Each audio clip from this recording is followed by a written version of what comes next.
kabar semuanya? Setelah 2 sesi sebelumnya, mana kita sudah banyak belajar tentang fundamental dari data house. Hari ini kita akan lebih dalam data kita yang smart ya. Nah, ini kalau terdengar jelas dan visual Sabila atau Halimah itu bagaimana? Suara terdengar, visual saya terlihat? Jelas sekali, Kak. Suara jelas, Kak. Oke, baik. Sepertinya semuanya sudah siap dan koneksi kita sudah stabil ya. Sebelum kita memulai aktivitas hari ini, izinkan saya memperkenalkan kembali tim fasilitator yang akan mendampingi kalian. Saya, Marsha, akan menjadi lead fasilitator atau trainer utama yang bertanggung jawab atas keseluruhan alur dan materi inti. Kemudian ada Pak Adit. Silakan tunjuk tangan, Pak Adit.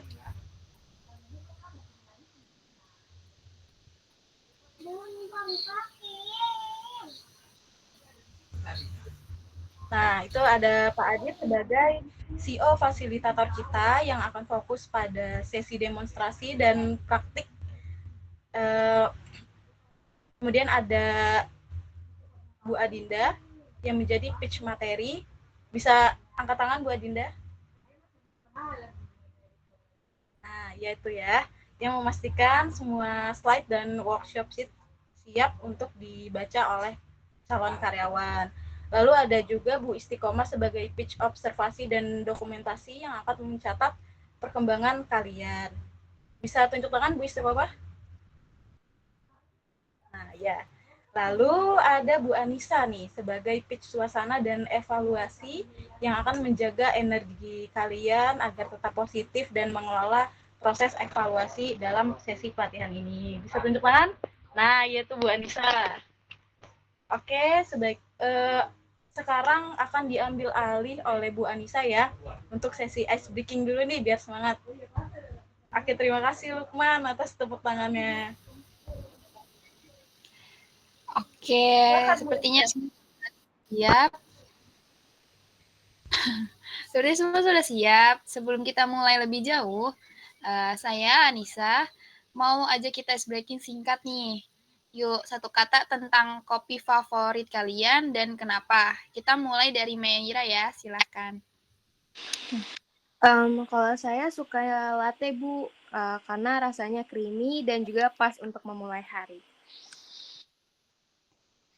Baik, itu sungguh ini sih ya, banyak orang yang suka karena rasa cappuccino-nya. Selanjutnya ada Kak Lukman.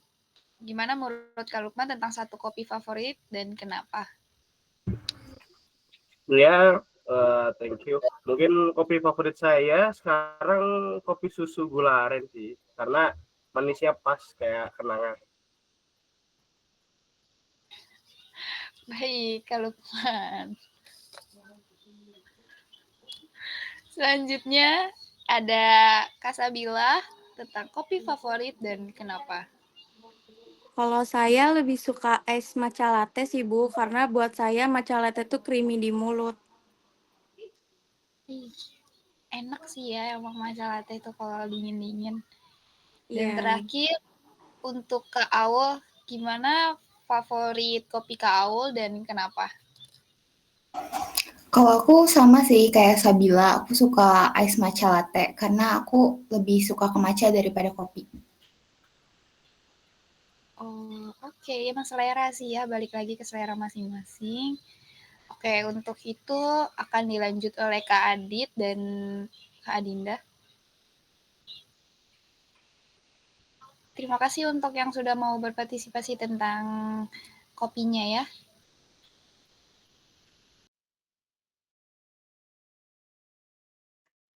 Oke, saya ambil alih ya. Sekarang kita masuk ke jantungnya haus, yaitu bar dan peralatannya. Kalian akan kenalan dengan berbagai senjata kita di sini. Saya akan menayangkan slide presentasi dengan gambar-gambar visual. Perhatikan baik-baik ya. Untuk Bu Adinda, tolong dibantu share screen ya.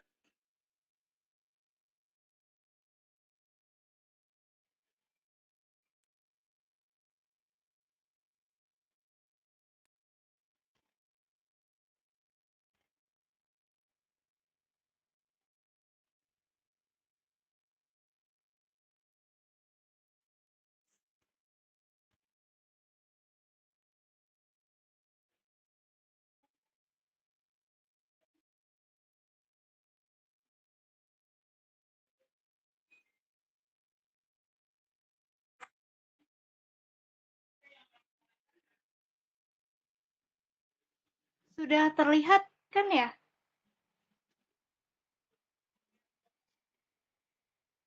Udah, Bu. Oke. Oke. Boleh di slide, Bu. Kita jadi di sini nggak cuma bakal ngomongin fungsi alat, tapi juga teknik penggunaannya, kesalahan umum yang sering terjadi, dan tips supaya kalian bisa kerja cepat, rapi, dan hasil tetap konsisten. Ingat, seorang barista bukan cuma pembuat minuman, tapi juga seniman rasa, teknisi alat, sekaligus penjaga kualitas brand. Yang pertama, kita mulai dari alat yang jadi pondasi utama rasa kopi atau grinder kopi. Jadi, kita mulai dari alat yang sering diremehkan tapi sebenarnya super krusial, yaitu grinder kopi. Banyak yang mikir kayak, yang penting digiling kan. Kalau kopinya asal giling, maka hasil kopinya juga asal-asalan. Jadi apa sih itu? Jadi apa sih grinder kopi itu? Grinder kopi adalah alat untuk menggiling biji kopi menjadi bubuk dengan ukuran tertentu atau grain size. Grain size ini yang nantinya berpengaruh langsung pada kecepatan ekstraksi dan rasa akhir espresso. Mengapa ukuran giling atau grain size itu krusial? Karena grain size itu ngaruh langsung ke cara air menyerap rasa dari kopi. Kalau terlalu halus, air susah menembus. Maka ekstraksi terlalu lama, maka hasilnya kopinya jadi terlalu pahit. Kalau terlalu kasar, nanti airnya malah ngalir terlalu cepat. Maka ekstraksinya akan kurang bagus dan rasanya akan jadi hambar. Lalu ada cara pakai grinder yang benar. Yang pertama, pastikan grinder bersih sebelum digunakan. Lalu masukkan biji kopi sesuai kebutuhan, atur ukuran giling, lalu nyalakan mesin dan giling sesuai dosis. Idealnya sih buat satu shot espresso itu sekitar 9 gram. Lalu periksa hasil gilingan. Kalau hasilnya kayak bubuk bedak itu terlalu halus, kalau mirip garam kasar itu terlalu besar. Kalau ada kesalahan umum yang harus diwaspadai, yaitu menggiling terlalu banyak tanpa digunakan, yang ada bubuk kopi cepat basi, lalu tidak membersihkan alat penggiling, dan mengatur grinder saat mesin menyala. Itu bisa merusak pisaunya. Boleh dilanjut, Bu Adinda? Nah, sekarang kita bahas alat yang kedua, yaitu mesin espresso. Apa sih mesin espresso itu? Mesin espresso adalah alat yang dirancang untuk mengekstraksi kopi dengan cara menyemprotkan air panas bertekanan tinggi, kurang lebih 9 bar ke dalam bubuk kopi yang dipadatkan. Tujuannya adalah mengekstrak senyawa-senyawa penting dari kopi, seperti aroma, bodi, rasa, dan krema semuanya dalam waktu singkat, kurang lebih 25 detik. Lalu ada bagian-bagian utama dari mesin espresso yang wajib kalian kenal. Yang pertama ada group head, yang kedua ada portafilter, yang ketiga ada steam one, yang keempat ada pressure gauge, yang kelima ada drip tray, yang keenam ada water tank atau boiler. Lalu ada tahapan-tahapan untuk ekstraksi espresso dengan standar haus. Yang pertama siapkan portafilter, lalu yang kedua perhatikan dosing kopi, yang ketiga tamping, yang keempat lock and brew, lalu yang kelima cek hasil. Apakah keluar krema atau tidak? Kalau hasilnya pucat, terlalu cepat, atau terlalu pahit, maka evaluasi lagi grind size, dosing, atau tamping yang kalian lakukan. Lalu di sini ada kesalahan umum yang harus dihindari. Itu ada dosing tanpa ditimbang, tamping asal tekan, ekstraksi di bawah 20 detik atau di atas 35 detik, yang akan menyebabkan rasa kopi rusak, lalu membiarkan kopi terlalu lama di portafilter, yang terakhir tidak membersihkan groove head setelah pakai. Next. Selanjutnya ada steam wine atau powder susu. Kunci busa yang sempurna untuk latte dan kopi susu. Steam wine adalah pipa logam kecil di sisi mesin espresso yang menjemurkan uap panas bertekanan tinggi. Uap ini digunakan untuk memanaskan susu sekaligus membuat tekstur mikrofoam atau busa lembut halus yang dibutuhkan untuk minuman seperti latte dan cappuccino. Ada 2 tahap utama dalam proses steaming susu ini. Yang pertama ada stretching, yang kedua ada texturing. Lalu ada suhu idealnya dan alasannya. Suhu ideal untuk melakukan steam susu ini kisaran 60 sampai 65 derajat Celcius. Karena kalau di bawah 60 derajat Celcius susu terasa dingin dan kurang creamy. Kalau di atas 65 derajat Celcius, protein susu jadi rusak dan mengakibatkan rasa jadi gosong atau pahit. Lalu ada cara steam susu dengan benar. Yang pertama, persiapan. Yang kedua, purge. Yang ketiga, stretching. Yang keempat, texturing. Lalu matikan dan bersihkan. Hasil yang benar dari steam susu ini yang sempurna gitu. Yang pertama, permukaan halus seperti cat glossy, tidak ada gelembung besar, tidak terlalu panas, aromanya tetap segar dan tidak bau gosong. Lalu kesalahan umum yang sering terjadi, steam terlalu lama, aerasi terlalu banyak, tidak membuat pusaran, tidak membersihkan steam wine. Boleh di next, Bu?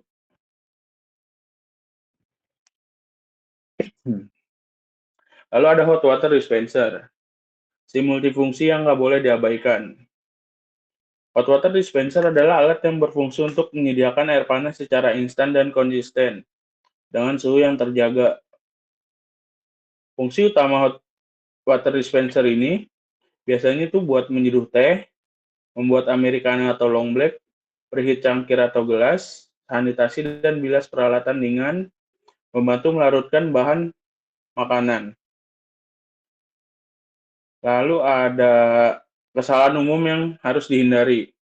Itu mengambil air panas langsung ke es, menyeduh teh dengan air dispenser yang belum panas, tidak mengecek suhu dispenser, memakai air dari dispenser untuk bersihkan alat yang berminyak. Selanjutnya. Nah, di sini ada biji-biji kopi yang umum digunakan di haus. Yang pertama ada biji kopi Robusta. Robusta itu favoritnya kalau mau bikin kopi susu yang strong.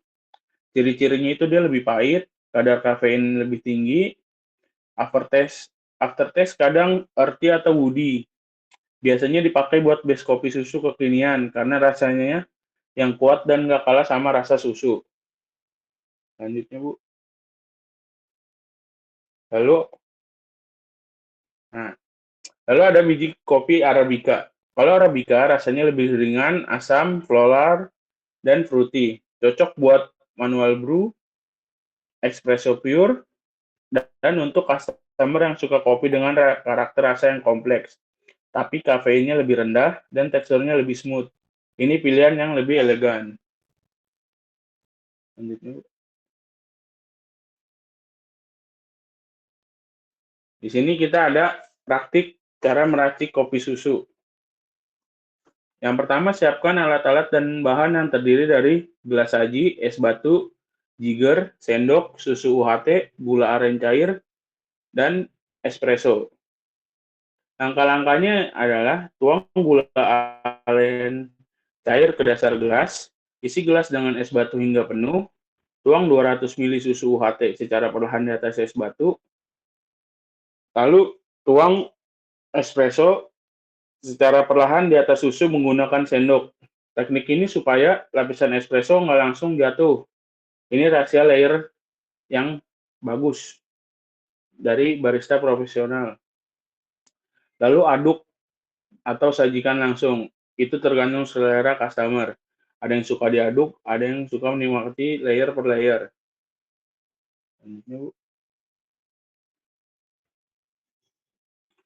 Selanjutnya ada cara bikin Thai tea. Siapkan alat dan bahan yang terdiri dari gelas saji, es batu, bubuk atau daun teh Thailand, air panas, susu kental manis, dan susu evaporasi. Langkah-langkahnya adalah seduh teh Thailand dengan air panas lalu saring, tambahkan 40 ml susu kental manis ke teh, dan diaduk rata. Isi gelas dengan es batu hingga penuh, lalu tuang campuran teh dan susu ke dalam gelas.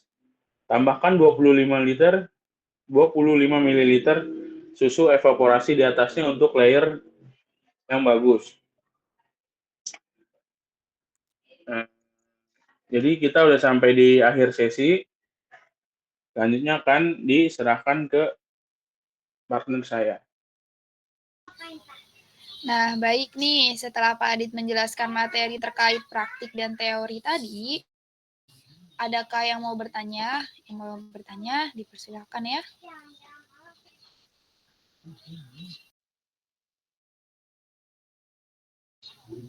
Oke, Aulia. Baik, saya ingin bertanya, kalau kalibrasi grinder itu harus setiap hari atau bagaimana ya?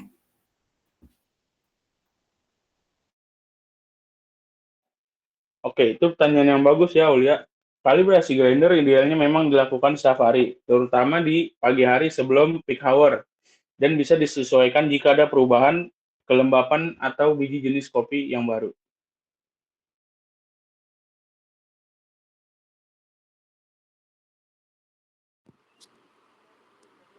Pak Adit, saya juga mau tanya, kalau froder susu itu tipsnya biar busanya bagus gimana ya? Kadang saya coba suka kurang tebal. Oke, untuk menghasilkan foam susu yang bagus, kuncinya ada pada suhu susu yang dingin. Posisi wan yang tepat di permukaan susu untuk menciptakan pusaran dan jangan terlalu banyak susu di dalam pitcher. Gitu sih tipsnya.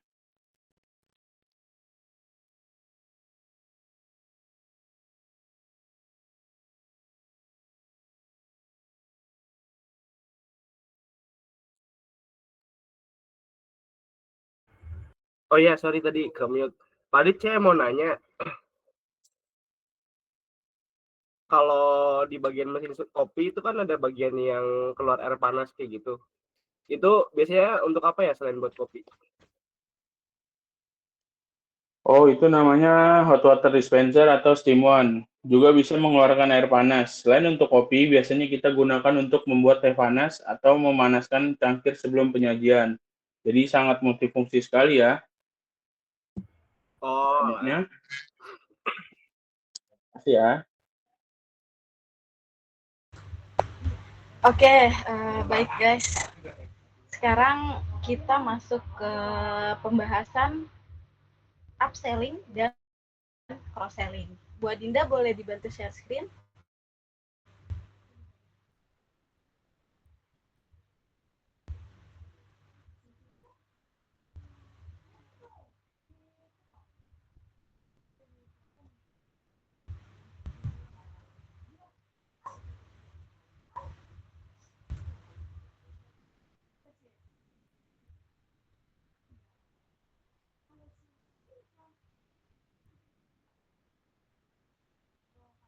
Oke, baik.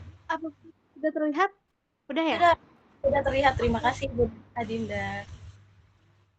Boleh dibantu slide selanjutnya? Nah, oke guys. Jadi apa itu upselling? Upselling itu menawarkan versi produk yang lebih besar, lebih premium, atau lebih mahal dari yang awalnya diinginkan oleh pelanggan, yang tujuannya adalah meningkatkan nilai pembelian produk yang sama.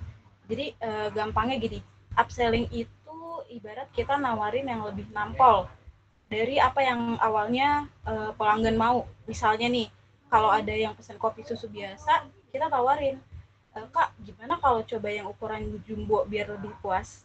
Plus bisa ditambah espresso shoot biar makin nendang. Nah, tujuannya agar apa? Tujuannya agar pembeli makin senang nih, dan kita juga jadi makin untung kan. Jadi kita menguntungkan perusahaan gitu. Nah, tujuannya biar mereka juga dapat versi yang lebih bagus atau lebih banyak dari produk yang sama. Boleh di slide selanjutnya. Nah, sekarang kita bahas cross-selling. Apa itu cross-selling? Cross-selling itu menawarkan produk pelengkap atau terkait yang mungkin menarik minat pelanggan berdasarkan pembelian mereka saat ini. Tujuannya adalah menjual produk lain di samping produk utama. Contohnya saat pelanggan memesan es teh manis dan kita menawarkan tambahan gula atau boba atau snack pendamping yang sesuai dengan apa yang dia pesen gitu kan. Kalau misalnya es kopi susu gitu kan bisa didampingi oleh roti manis atau snack-snack yang lainnya seperti itu. Boleh slide selanjutnya. Nah, sekarang ada teknik-teknik upselling. Yang pertama adalah memahami kebutuhan pelanggan. Jadi coba deh dengerin atau perhatiin apa yang dipesan oleh customer atau pelanggan. Dari situ kita bisa nebak-nebak nih selera mereka tuh gimana sih gitu. Terus kalau pesan es teh manis, mungkin dia suka yang manis atau yang seger gitu. Jadi tawarin yang mirip-mirip sama kesukaannya dia gitu. Yang kedua ada menggunakan bahasa positif dan ramah. Intinya tuh kita sebagai barista ngomongnya harus ramah dan menebarkan energi positif gitu lah ya. Ini penting banget sih, kayak senyum, lihat mata pelanggan, terus ngomongnya semangat. Jangan sampai kayak mau yang gede sekalian nggak? Itu nggak boleh ya. Kedengarannya kurang asik kan. Nah, jadi mending ganti kayak gini aja. Supaya lebih puas, kakak bisa coba ukuran jumbo kami nih. Dan lagi ada promo juga, gitu. Dijamin lebih menarik. Kurang lebih seperti itu ya teknik-teknik upselling untuk menguntungkan perusahaan. Gitu. Baik, sesi materi upselling dan cross-selling serta tekniknya sudah dijelaskan. Sekarang kita akan masuk ke sesi simulasi ya teman-teman, terkait upselling dan cross-selling yang tadi sudah saya jelaskan. Nanti akan dibantu juga oleh kakak-kakak fasilitator yang lain juga ya. Oke, mungkin dimulai dari saya dulu ya. Saya awal-awalnya mau ke Sabila dulu deh. Kita mulai dari kamu ya. Skenarionya, seorang pelanggan datang dan langsung memesan ice matcha latte. Bagaimana kamu akan mencoba melakukan upselling atau cross-selling untuk meningkatkan transaksi ini?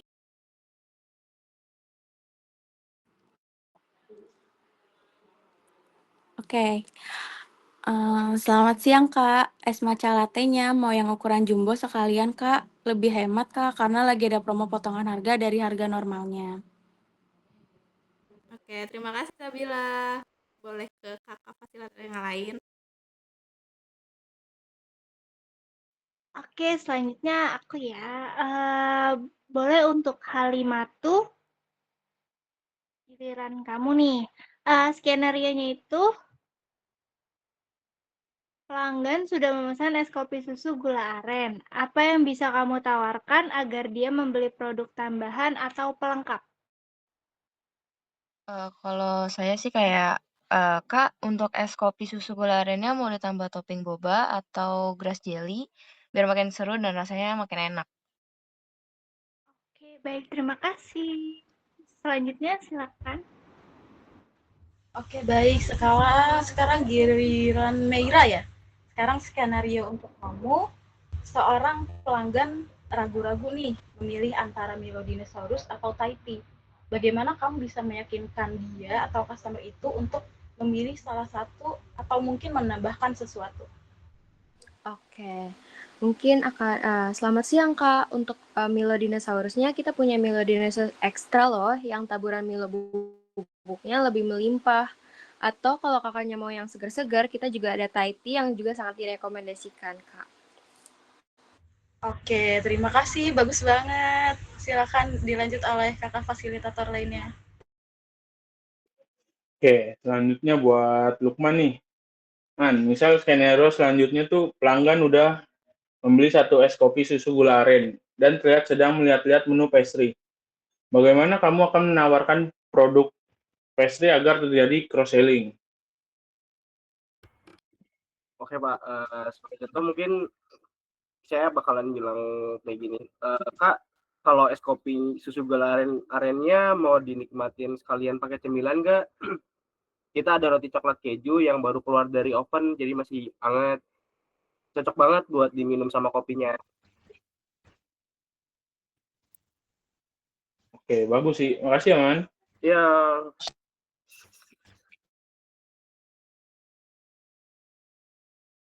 Oke, terakhir nih untuk awal. Skenarionya, pelanggan bertanya tentang minuman yang paling populer di Haus. Bagaimana kamu akan menggunakan kesempatan ini untuk upselling atau cross-selling? Oke, kalau aku mungkin kayak yang paling populer saat ini es kopi susu gula aren kita. Kakak mau coba ukuran reguler atau sekalian yang large biar lebih puas? Kami juga ada promo bundling dengan camilan loh, Kak. Mungkin kalau Kakak berminat, mau? Ih, keren sekali. Terima kasih ya, Aul. Oke, baik teman-teman. Bagus banget tadi ya responnya. Nah, itu adalah contoh-contoh yang pas sih buat kita menghadapi pelanggan gitu. Tidak memaksa, tapi memberi pilihan yang menarik juga dan relevan nih. Ini menunjukkan pemahaman yang baik tentang produk dan kebutuhan pelanggan. Good job, guys. Nah, sekarang kita masuk ke evaluasi kinerja KPI sebagai alat bantu. Jadi, teman-teman semua, sekarang kita akan bicara tentang KPI. Apa sih KPI? KPI itu adalah Key Performance Indicator. Jangan panik dulu, KPI itu bukan untuk menekan, tapi justru adalah alat bantu kita untuk melihat sejauh mana kita berkembang. Boleh Bu Adinda tolong bantu kirim ringkasannya melalui room chat Google Meet ini ya. Jadi teman-teman bisa menyimak dan membaca.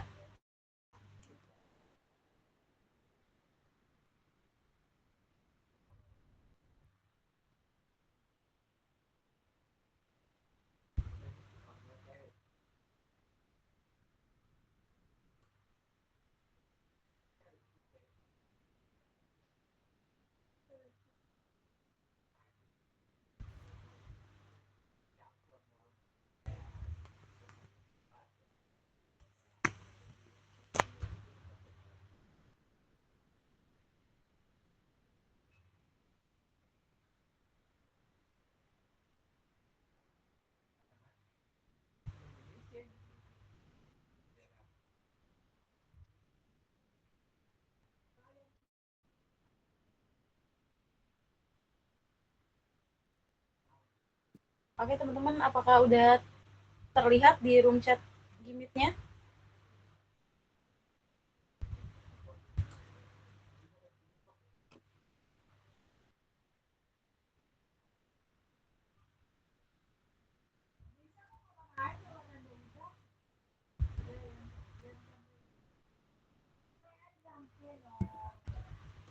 iya sudah terlihat. Baik. Terima kasih ya Bu Adinda. Selamat ya. Oke guys, jadi itu penjelasan terkait KPI ya. Di sini ada yang mau bertanya terkait KPI? Mungkin Sabila ingin bertanya sepertinya.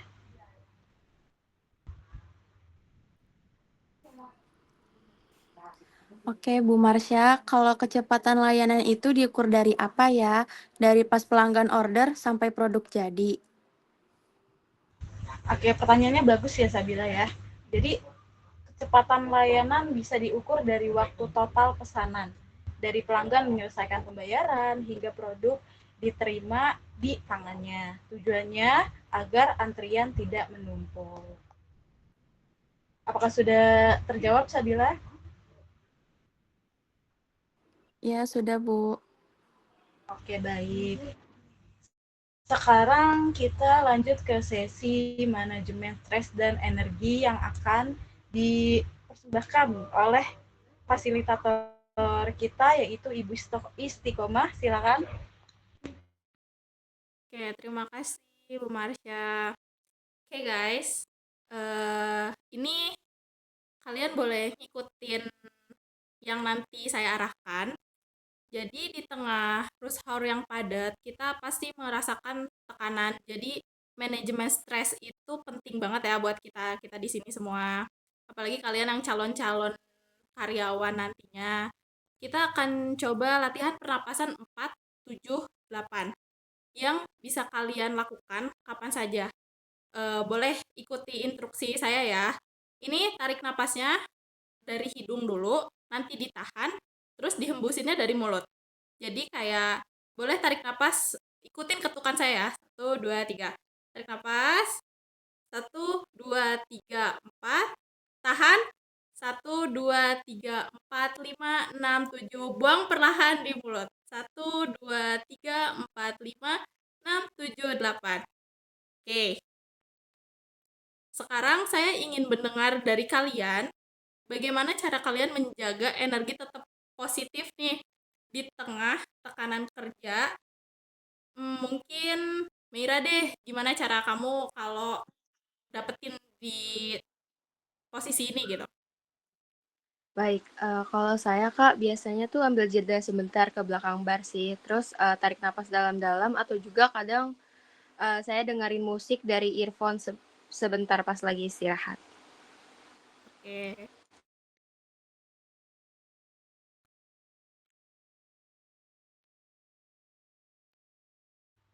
Oke, bagus banget, Meira. Itu ide yang bagus banget ya. Penting emang kita untuk mengenali tanda-tanda burnout dan segera mengambil langkah kecil untuk mengelolanya. Oke, baik rekan-rekan semua, teman-teman semua. Tidak terasa waktu kita udah hampir habis ya. Hari ini kita udah belajar banyak hal, mulai dari keterampilan operasional, teknik penjualan, manajemen stres, hingga perencanaan karir dan tujuan pribadi. Ingat, brand house ini percaya pada pertumbuhan kalian, baik secara profesional maupun personal. Terima kasih banyak atas partisipasi aktif dan energi positif kalian selama 2 hari sesi pelatihan ini. Kami harap pelatihan ini memberikan bekal yang berharga untuk perjalanan kalian di house nanti. Terakhir untuk teman-teman, untuk evaluasi tentang pelatihan hari ini, saya sudah membagikan tautan formulir Google Form di chat WA. Untuk mohon kesediaannya untuk mengisi, karena masukan kalian sangat berarti bagi kami untuk meningkatkan kualitas pelatihan berikutnya. Terima kasih banyak atas waktu-waktunya yang telah mau berguna dan kita pakai untuk sesi pelatihan ini. Oke, mungkin sebelum live ya, kakak-kakak fasilitator lainnya, apakah ada yang ingin disampaikan terlebih dahulu kepada peserta? Aku. Di sini saya mau berterima kasih banyak atas waktunya teman-teman yang dari awal ikutin pelatihan ini sampai hari terakhir pelatihan ini. Semoga semuanya bermanfaat dan semoga kerja di house-nya benar-benar benar-benar sungguh-sungguh gitu. Karena pelatihan kalian capek ya. Terima kasih banyak semuanya. Dah. Aku mau sampaikan aja sebagai karyawan house tuh kan kita harus work life balance ya. Jadi kerjanya kita tetap jalan, tapi kita tetap harus mengutamakan kesehatan mental kita juga biar nggak jadi bumerang di diri kitanya. Itu aja sih. Terima kasih guys. Saya dari saya. Enggak ya? Ya udah. Ayo Kak Adit. Oke, Boleh nyampe. Ayo Adit ngomong. Silakan. Sebelumnya makasih banyak buat rekan-rekan semua. Mohon maaf jika ada kesalahan yang sengaja maupun tidak disengaja. Semoga kedepannya kita akan menjadi keluarga haus yang saling menguatkan dan memberi keuntungan terhadap perusahaan. Dan patah semangat dan terus berkembang. See you guys. Itu aja sih. Oke, teman-teman, terima kasih banyak atas sesi pelatihan. Sesi pelatihan kita sudah berakhir sampai di sini dan semoga apa yang kakak-kakak fasilitator sampaikan bermanfaat bagi kalian semua. Oke guys, selamat pagi. Assalamualaikum warahmatullahi wabarakatuh. Boleh live dari Google Meet ini ya.